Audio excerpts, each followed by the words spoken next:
All right, welcome back. We've got a crypto market update. Now, before we get into this, read the disclaimer down below. Crypto is super risky. You need to have a plan. You need to understand what you're doing, what you're buying. Don't get FTX'd, and be very wary when it comes to these coins. 99.99% of them are total garbage. So do your own due diligence. This is not financial advice. This is just me, a dude on the internet, rambling away. So with that being said, it's been a while since we had a crypto market update. Last time we talked was in the midsummer, and we talked about the possibility of a sideways summer, which is basically what we've got to this point. We've chopped up, we've chopped down, but in reality, we haven't gone anywhere since the spring. And still, we've had a really good year, right? It's still hard to believe that at the beginning of this year, you could have bought Bitcoin in the 20,000s, and now we're at 52,000. So we're still up quite a bit on the year, but people are getting real bored. People are getting anxious. They're tired of the sideways chop. And on top of that, we're heading into some seasonal weak periods for all markets, but especially Bitcoin. So on top of that, we've got the election uncertainty. So I'm expecting to see some more pain when it comes to crypto. And to me, that's the opportunity. So I've been just kind of avoiding this asset class. There's been other things to do in the stock market. And now I'm going to start turning my attention back here, mainly to Bitcoin. I'll talk about my plan at the end of the video, what I'm personally doing. But here's my little magic marker. I think we might get a little bounce here over these next few days. And then we see a larger sell-off somewhere into the 40s. And then from there, we get some clarity over the election. And then we resume forward. So when it comes to the election, I'm not a political person, but there seems to be one candidate who is talking very pro and one candidate who we are unclear on what her position is. Now, these are politicians. What they say and what they do never add up. So just because one person's saying good things about it doesn't mean that good things will actually come from it. In my opinion, whoever becomes president doesn't matter. Sure, there will be more friendly regulations. There could be less harassment because this current administration is still not a fan of a lot of the crypto companies and kind of pestering the whole environment. Whether that's right or wrong, we'll have to wait and see. They did miss FTX, Celsius, Voyager, but they are going after the good guys in the space, the Coinbase, the Robinhoods, the OpenSea, things like that. So they seem to be all over the place, the SEC.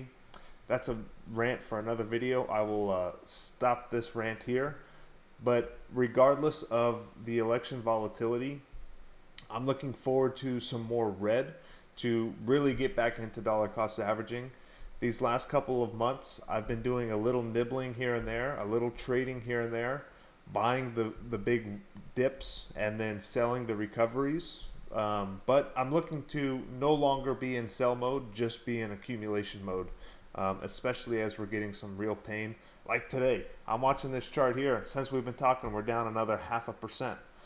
We're zoomed out here on the weekly chart, but if we zoom in, we just keep free falling.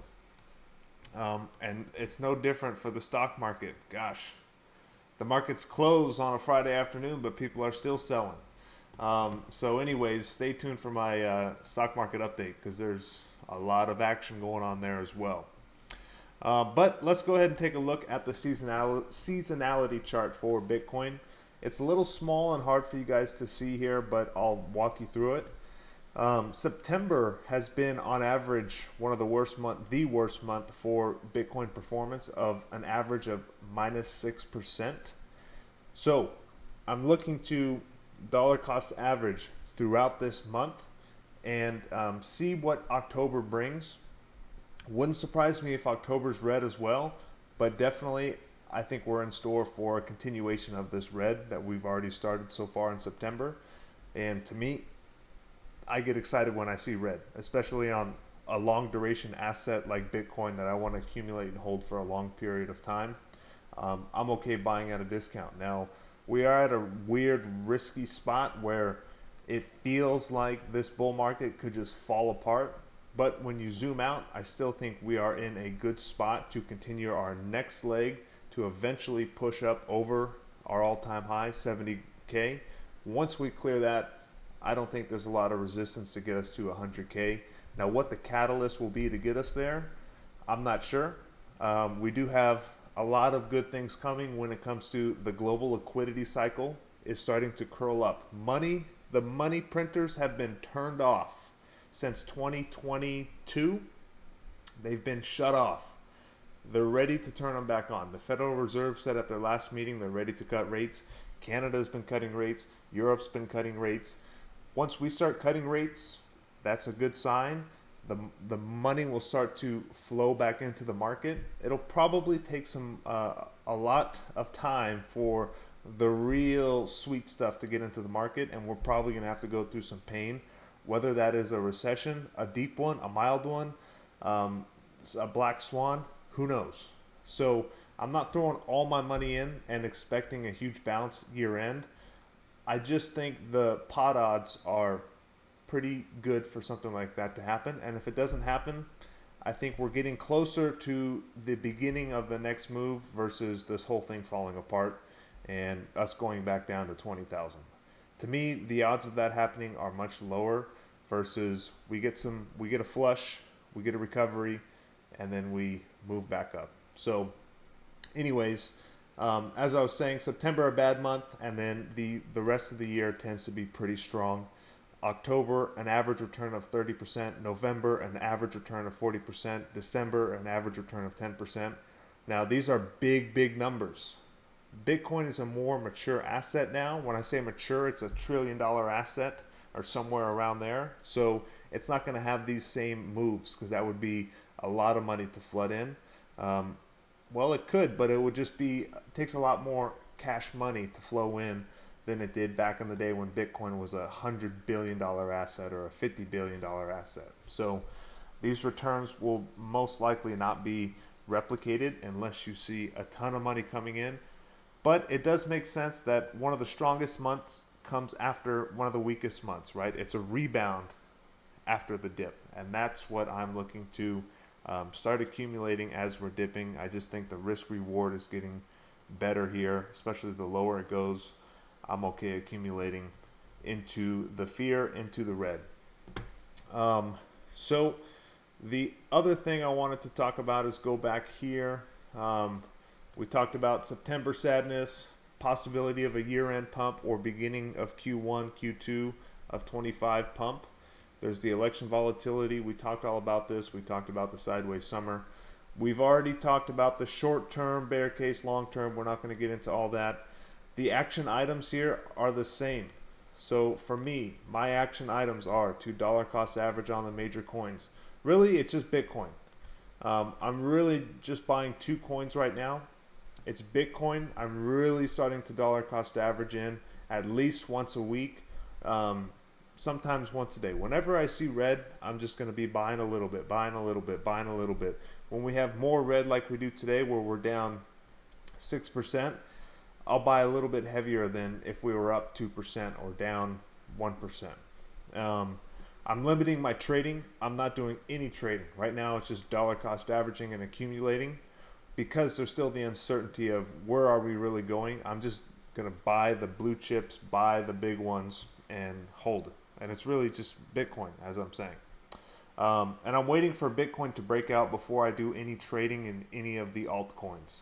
These altcoins are just getting killed, and they should, because they're worthless. There's no utility here, and there's not a huge market for Bitcoin or utility now, but the story has not changed since we've talked about it in previous videos. So the rules are the same.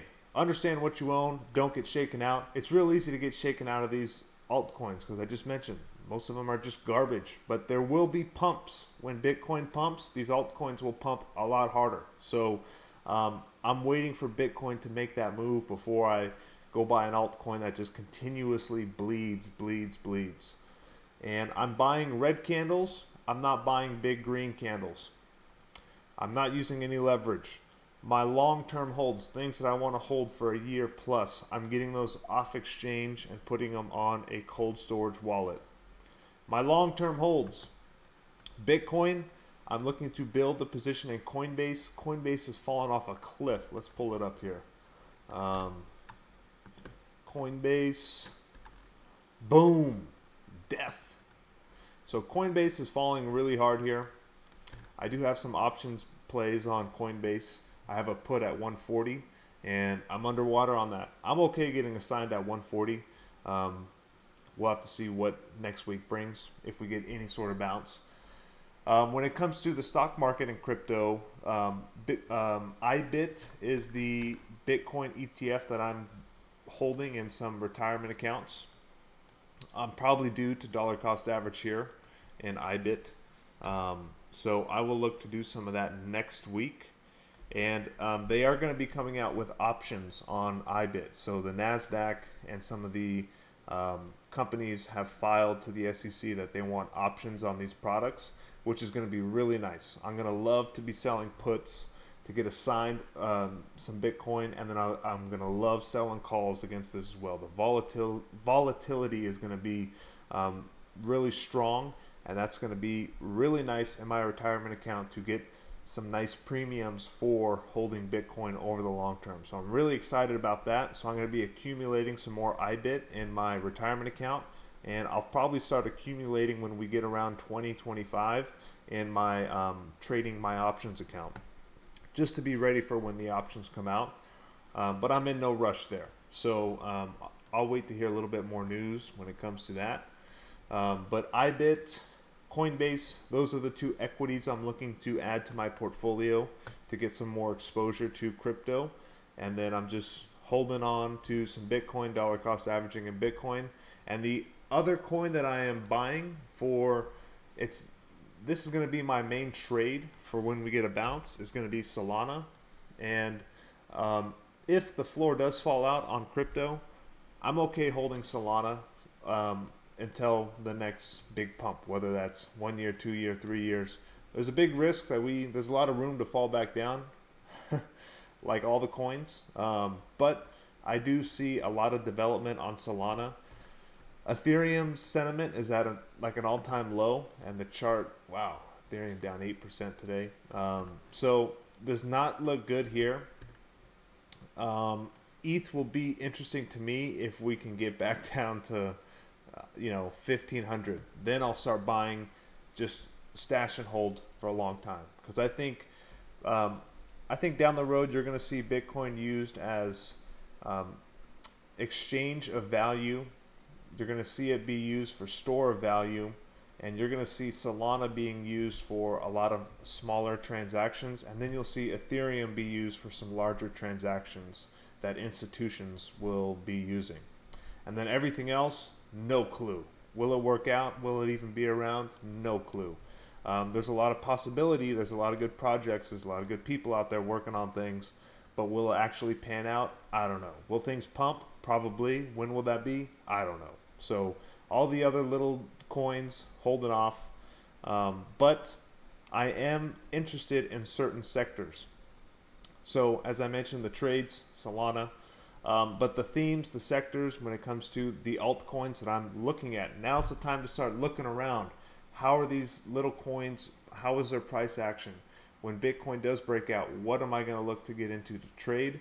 So I'm doing some research on the weekend when I have some free time. The three sectors I'm looking at are AI, gaming, and DeFi. So those are the three that I'm going to look at and say, okay, when we get to the honeypot, when the good times come back, what are the coins that I'm going to take a small position in, and I'm okay with these going to zero, but there's a possibility that some of these coins have exponential gains, and so I'm doing my research there, and I won't share those because that's, at the end of the day, it's gambling. These altcoins, I don't recommend. But my position, I have some gambling money in my crypto portfolio. That's me. You do what's best for you. So that's about it when it comes to the crypto market.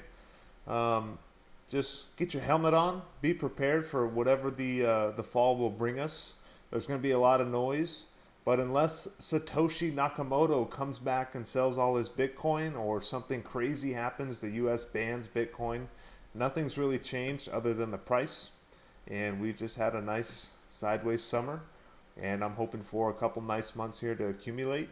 And then we get some clarity in the election, we get the sentiment to start coming back, and then we make our move back up.